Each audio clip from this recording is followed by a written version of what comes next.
Acción, tu revista mensual de cine y series, con los mejores estrenos de cine, fichas y reportajes coleccionables, series de televisión y 8 pósters todos los meses.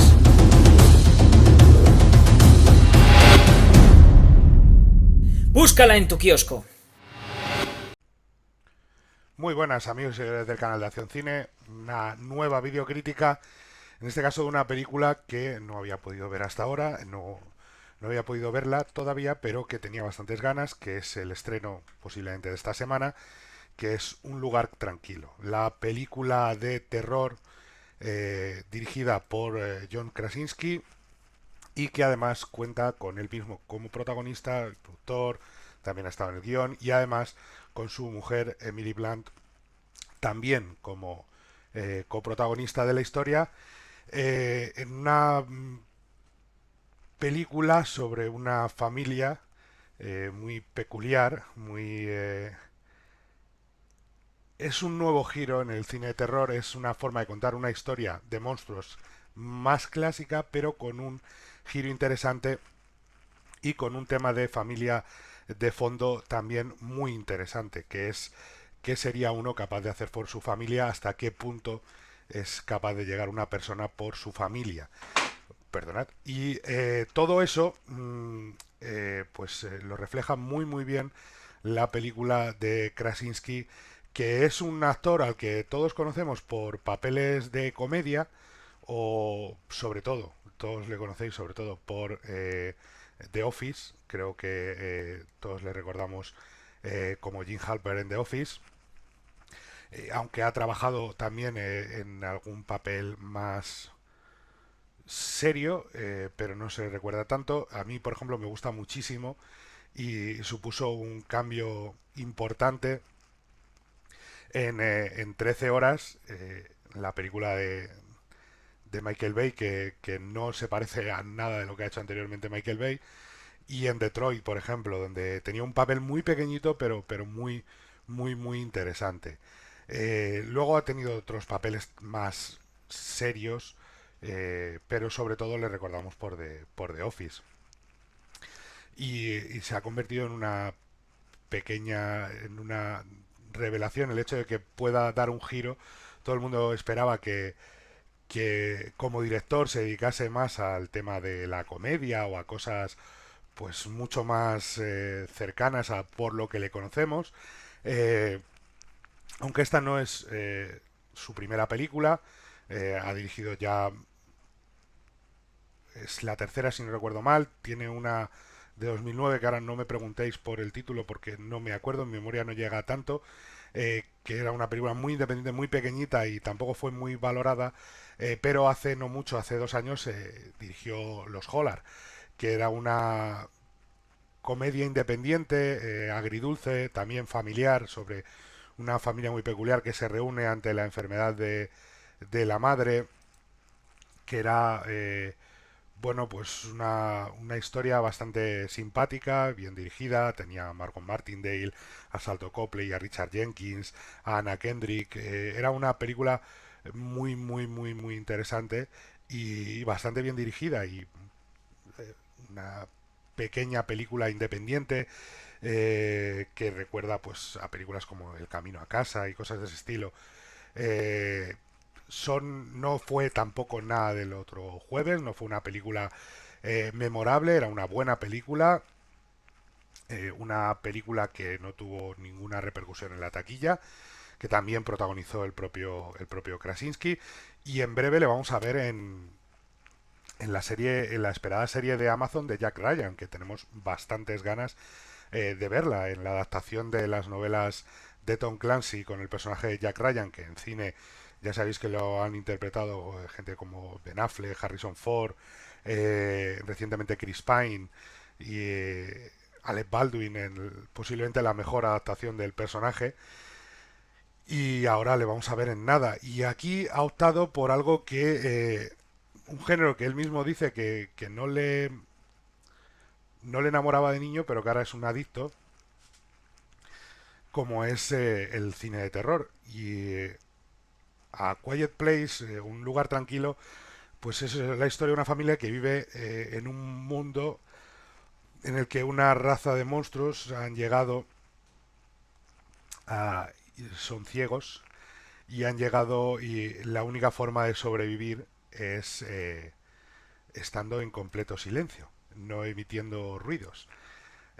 Cuando tienes niños y uno más en camino, eso es tremendamente complicado cuando tu enemigo se guía por el sonido. Entonces una película de monstruos pero con ese giro, con lo cual gran parte de la película es en silencio. No hay diálogos, no hay tampoco mucha música. Pero sobre todo ese silencio se construye una intensidad emocional en la que las miradas son lo que importa, los gestos, y en el que cada sonido nos marca, porque cuando un sonido estamos en tensión continua, y aquí no hay grandes ruidos, pero cuando un sonido se supera los decibelios permitidos por los bichos, sabes que algo malo va a suceder, que algo terrible puede suceder, y eso es de lo que va la película, y eso es la forma distinta de contar la historia de monstruos, porque además permite una intimidad entre los personajes en el tema de las relaciones a través de lo que os he dicho, de las miradas, de los gestos, de las de la forma de actuar de cada uno, no de interpretar, sino de actuar, de comportarse de cada uno de los personajes, con mucha importancia para uno de los personajes de los hijos, para la hija, con un tema que ahora comentaré un poco más en spoilers y que tiene mucho, mucho peso dramático y narrativo. Y es una película muy bien dirigida, muy, muy bien dirigida, con una elegancia formal magnífica, con un aire de artesano sensacional y con unos golpes de terror donde lo importante no es el susto, que es una de las cosas que más me han gustado, no es el susto, que los hay, pero no tantos, sino la tensión que se genera cuando un personaje está rodeado o con uno de los bichos cerca y teme hacer el más mínimo ruido. Y el espectador está en la butaca conteniendo la respiración, esperando lo que pueda o no pueda suceder. Eh, Repito, ahora en spoilers me explayaré un poco más al respecto, pero hay momentos de auténtica tensión y eso me gusta mucho, porque el cine de terror a veces, por desgracia, cuando quiere ser lo más comercial posible, se esfuerza demasiado en hacer de, por ejemplo, los sonidos estridentes, de los sustos fáciles, su marca. Y eso hace que las películas pues pierdan eh, integridad.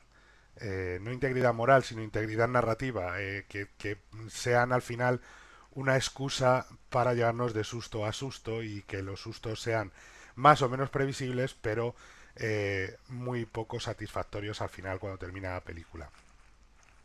Yo siempre he explicado esto, a mí que me asusten es muy sencillo, a mí llega alguien por detrás, me da cebú y me subo al techo. Pero mantenerme agarrado a una butaca con tensión y con miedo es más complicado. Y un lugar tranquilo lo consigue. Lo consigue primero porque empatizamos con la familia desde el principio.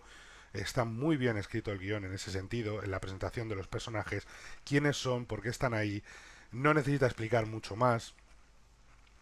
Juega mucho con lo que nos hagan sentir esta familia como tal y que nos sintamos parte de ella.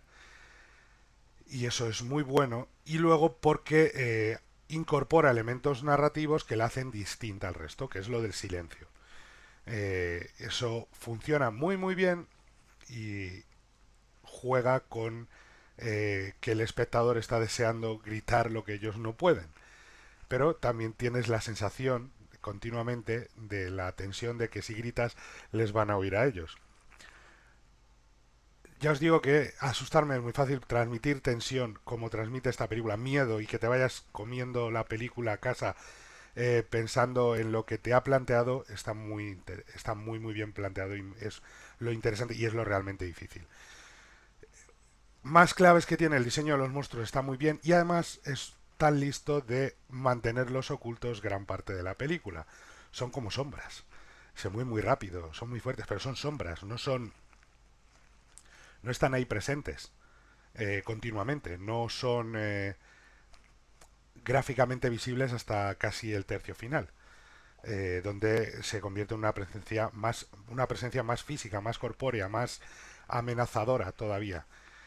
Que es, aunque quizá ahí es donde la película da un giro para, no para mal, sino para un poquito peor. La resolución final no es tan satisfactoria quizás como me hubiera gustado por un elemento narrativo que está bien empleado pero que resulta al final un poquito, bueno, pues un poquito decir, nadie se había dado cuenta de esto antes. De nuevo, en spoilers, ¿vale? Ahora lo hablamos. Ya os digo, muy bien dirigida y con dos actores en estado de gracia como son Emily Blunt y John Krasinski.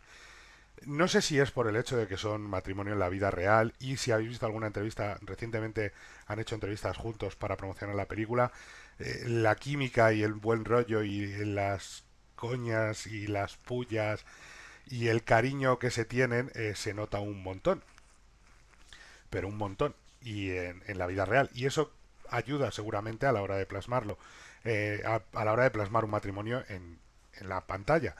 Pero también es verdad que tienen un rango y un talento como actores que Emily Blunt no vamos a descubrirla ahora. Pero sí es verdad que a lo mejor Krasinski, si no hemos visto Tierra Prometida o 13 horas o incluso los Hollar, si le recordamos más por los papeles puramente cómicos, pues a lo mejor no nos sorprende más. Si solo conocemos a Krasinski por The Office, nos puede sorprender muchísimo este papel y esta situación. Con lo cual, a lo mejor a alguien le sorprende. Ya os digo que a mí, después de ver 13 horas, me parece que puede hacer lo que le dé la gana a este buen señor. También hay que recordar que todo actor y todo guionista y todo director te recuerda que es más difícil hacer comedia que hacer drama, que hacer reír es muy complicado.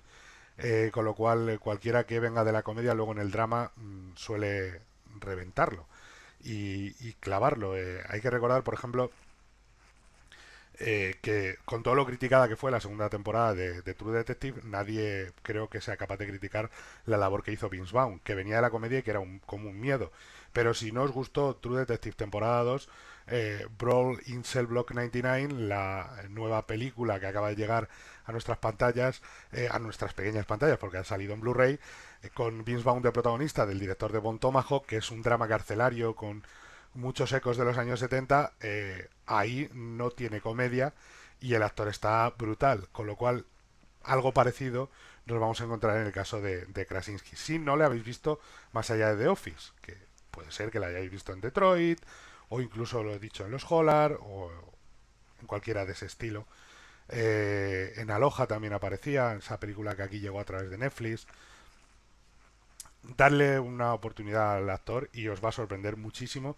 Creo que este tipo puede hacer cosas realmente brillantes delante y detrás de las cámaras. Y aquí lo demuestra. Ya os digo, ellos dos, de Emily Blunt, es que Emily Blunt transmite todo con una sola mirada y no sorprende a nadie porque viene de una carrera magnífica en todos los palos y ha tocado todos los géneros y que ahora, por ejemplo, una película que además él comenta que es una de sus obsesiones, que es El Diablo Viste de Prada, que estaba protagonizada por Anne Hathaway, tenía Meryl Streep, que es una película, no es nada del otro jueves, pero Emily Blunt destacaba muchísimo. Cada vez que aparecía ella, la película subía y además robaba los planos a las protagonistas, porque tiene esa clase de talento. Aquí juegan con eso mucho, con las miradas, con esos gestos y con transmitir tensión a través de cómo los personajes pues tienen esa química entre ellos. Y los dos actores protagonistas, de verdad, brutales en su papel. Dicho lo cual, pasamos a spoilers. Y voy a ser breve, tampoco quiero destrozarla demasiado en ese sentido, destriparla demasiado, porque creo que los que vayáis a ver la película debéis disfrutarla al máximo. Pero entiendo también que hay gente que ya la ha visto y querrá compartir o comparar notas entre lo que ellos piensan y lo que no. Spoilers, spoilers everywhere, spoilers, mucho spoiler, todo spoiler, spoiler. Y en esta película los spoilers te pueden reventar la película. Así que por favor, spoilers, escuchen lo que les digo, spoilers, ya están avisados. Spoilers. Eh, Vamos a ir por algunas escenas. Por ejemplo, lo de la niña, lo que decía antes, el tema del audífono, que creo que es un tema narrativo muy interesante, pero al final está sobreexplotado. O sea, descubrir de golpe y porrazo que cuando pones el audífono en cierta frecuencia de volumen y hace el pitidito ese tan molesto, los bichos son sensibles a eso. Quiero decir, son unos bichos que se mueven por sonido. Nadie en todo el universo había pensado en utilizar algo de ese estilo, ultrasonidos, sonidos más fuertes, para acabar con ellos. Es un audífono lo que les debilita. Está un poco, entiendo lo que quiere plantear, pero está un poco cogido como de aquella manera y es quizás donde al través de presentar a los monstruos más físicamente, más mostrarlos delante de todos nosotros, pues es donde ahí tiene ese punto en el que dices, sí, quizás esto podría ser resuelto de otra manera. Pero aún así contiene escenas, por ejemplo, la escena es que no es es un granero, pero en este donde está el grano y con los dos chavalillos, eso es brutal. O sea, la tensión dentro de esa localización es exagerada. Y luego está también lo del maizal. Y además que es una película que va construyéndose con un ritmo muy pausado. Te va dejando, juega muy bien lo que hemos dicho con la empatía con los personajes, pero eso lo deja que se construya poco a poco y el miedo continuo que ellos tienen. Es una situación en la que no pueden ser felices para nada, porque están viviendo con una tensión continua y se nota en el maquillaje de los personajes, en las situaciones, en esas escenas familiares en las que nada cuadra, nada parece correcto realmente. Y luego tienes el momento bañera, puede ser una de las 10 escenas de más tensión que yo haya vivido los últimos. En el momento con lo del tema del parto del niño que está por venir y los gritos contenidos en intentar y no poder aguantarlo porque es lo que tiene es sensacional. Y también lo del maizal, creo que es uno de esos momentos que se te quedan grabados por decir, joder, es que aparte del sonido, aparte de ser de noche, juega muy bien con cuando plantear que es de noche, con la iluminación y la fotografía, que es fantástica. Todo eso, el hecho de no saber por dónde pueden venir por el maizal y dónde está el ruido. Y nos lleva quizá a uno de los momentos menos satisfactorios de la película, que es cuando es la muerte de John Krasinski. Eh, no sé hasta qué punto podían haberlo enfocado de otra forma o incluso si era necesario acabar así con el personaje, pues nos deja una sensación como de como de a medio cocer, a medio camino, pero refleja perfectamente lo que quiere reflejar en la película, que es el sacrificio al que está dispuesto a llegar cualquier padre normal y corriente, o cualquier madre, entiéndase, cualquier progenitor que se encuentra en una situación así, que es, no me importa dar mi vida por salvar a mis hijos. Salvar a mis hijos es lo principal. Que ellos sigan vivos es lo importante. Y no me importa sacrificarme. Sacrificarse hasta las últimas consecuencias. Eso es lo importante para él, para el personaje, y en la película eso funciona muy bien. Quizá como está planteado no es de toda con toda la perfección que podría. Y lo mismo en la escena final. Quizá lo del audio no esté perfecto, vale. Pero el momento de Emily Blunt como madre protectora de sus cachorros, pues está muy muy bien. Y la actriz lo defiende con una solvencia y un talento espectacular. Y tiene ese final, entre comillas, abierto, pero que te deja para una posible secuela y que con el éxito que está teniendo no me extrañaría, que es lo del el disparo de escopeta, el escopetazo en la boca, que queda muy chulo y queda muy en plan, esta es mi familia, ya hemos perdido a un miembro de la familia, no vamos a perder a más. Eh, Creo que hace una declaración sobre lo que es la familia por parte de dos padres, que son ellos en la vida real, que son padres, que tienen una familia y que enseñan y dicen, bueno, llegado el momento de la verdad, Quitadas todas las zarandajas, toda la tecnología, todo el mundo en el que nos movemos, todas las redes sociales, hay pocas cosas más fuertes que la sangre.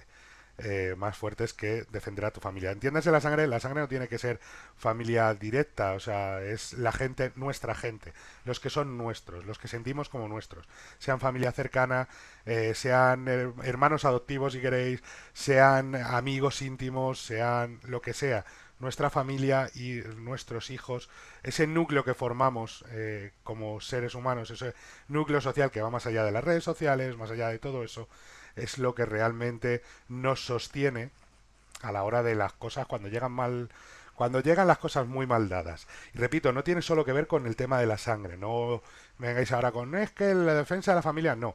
La película usa una familia para hablar de algo que puedes sentir o con lo que puedes sentirte identificado por tu pareja, por tus amigos, por la gente más cercana a ti, de comunidad, de comunidad social, de cierre, decir, esto es lo que hay. Y no son como grandes comunidades, suelen ser núcleos de eso, familiares. Y la película demuestra, te quiere jugar con ese camino de cuando llegan mal dadas, cuando llegan muy mal dadas, y aquí llegan las peor dadas posibles, ¿qué somos capaces de hacer? ¿Hasta dónde somos capaces de llegar? Y eso lo plantea muy bien con los personajes y además con ese ambiente de terror y con ese momento final de escopetazo en los dientes que dice, sí, estamos jodidos, sí, hemos perdido a uno, sí, pero no nos vamos a rendir. Esto es lo que hay y aquí se trazan las líneas que haya que trazar y se defiende lo que hay que defender a fin de cuentas, que es la lucha por la supervivencia. Estamos programados genéticamente para sobrevivir y para luchar por la supervivencia y la película lo muestra y los personajes lo muestran y con ese final se demuestra todavía más. Para sobrevivir y para que sobrevivan los nuestros, o sea, para sacrificarnos. El elemento sacrificio es muy importante, muy muy importante. Los dos personajes principales están dispuestos a sacrificarlo todo porque sus hijos sigan vivos y no importa en la situación más extrema, no se rinden nunca, nunca se rinden. O sea, el momento bañera es prueba de eso. Da igual, no importa el dolor, no importa el sufrimiento, no se rinden nunca. Y el personaje de Krasinski no se rinde, se sacrifica, no es rendirse, no es lo mismo. Se sacrifica para que los suyos tengan una oportunidad. Y de eso habla la película, de ese sacrificio, de ese no rendirse, de esa supervivencia extrema, y lo hace muy bien. Y ya os digo, para mí 4 estrellitas, muy merecidas 4 estrellas, una de las películas de terror del año y de lo que llevamos de mucho tiempo, sorprendente, diferente, fresca, en su forma de plantear las cosas, muy bien dirigida, muy bien de fotografía, reparto, guión, muy bien, solo ese par de detallitos que crean un poco de fricción con un tema muy interesante de trasfondo de quiénes somos realmente cuando vienen así de maldadas, qué hacemos por sobrevivir, hasta dónde llegamos para sobrevivir, hasta dónde estamos dispuestos a sacrificarnos por nuestra familia. Y de verdad, 4 estrellas, ir a verla, disfrutarla, porque es uno de los estrenos del año. Taquillazo brutal en Estados Unidos, una película que ha costado nada y menos hacerla y que lleva ya más de 100 millones recaudados y que esta semana posiblemente se acerque a los 130, 140 millones. Le queda un largo camino todavía por recorrer, aunque se estrena Avengers la semana que viene. Podremos encontrarnos con una película que al final recaude en torno a los 200 millones. Si no llega a los 200 se va a quedar muy cerquita de los 200 millones, porque el descenso de taquilla es muy, muy leve. Lo cual quiere decir que está gustando mucho, que el boca a boca está siendo brutal y la gente va a verla porque se lo han recomendado. La campaña promocional fue sensacional y el éxito fue enorme desde el principio, pero ahora además la gente le está diciendo id a verla porque, ir a verla porque, ir a verla porque. Esos porques son los que consiguen que una película se mantenga así. Y más una peli de terror que no es tan fácil, que a lo mejor tiene un boom inicial y luego van cayendo porque la gente dice, no era para tanto. El cine de terror es muy complicado y muy complicado de vender. No todos son It, que es el taquillazo brutal, sino que hay películas mucho más chiquititas que intentan crecer poco a poco. Y que una película de terror supere los 100 millones ya es complicado. No es lo más fácil del mundo. Por eso es tan importante el éxito de películas como la saga Expediente Warren, la última de Annabelle, incluso Ouija, la segunda, la precuela. Y Annabelle igual, las precuelas mejor.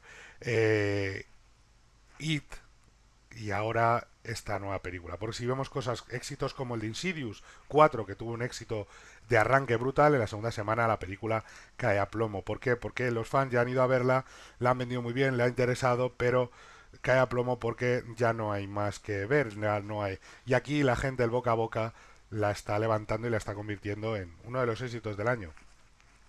De momento va a recaudar en Estados Unidos más que Ready Player One, más que Rampage, más que Tomb Raider, más que Pacific Rim, más que grandísimos blockbusters de las que se esperaba mucho más, sobre todo de Ready Player One, aunque está siendo un éxito, no vamos a engañar a nadie, o de Rampage no, pero sobre todo Ready Player One. Rampage está cumpliendo las expectativas, Tomb Raider ha cumplido las expectativas, Pacific Rim en Estados Unidos se ha mantenido en lo esperado, es quizá Ready Player One de la que se esperaba un poquito más, un rendimiento mejor en Estados Unidos. En el resto del mundo ya os digo que está dando ya beneficio a la película y que esta película la va a sobrepasar en nada, por la derecha, por la izquierda, por donde quiera, y es uno de los referentes de taquilla del año. Así que enhorabuena a todos los implicados, enhorabuena al taquillazo, espero que no la quemen con secuelas innecesarias, y que si hacen alguna secuela que tengan una idea interesante que contar, porque con el éxito que tiene la secuela está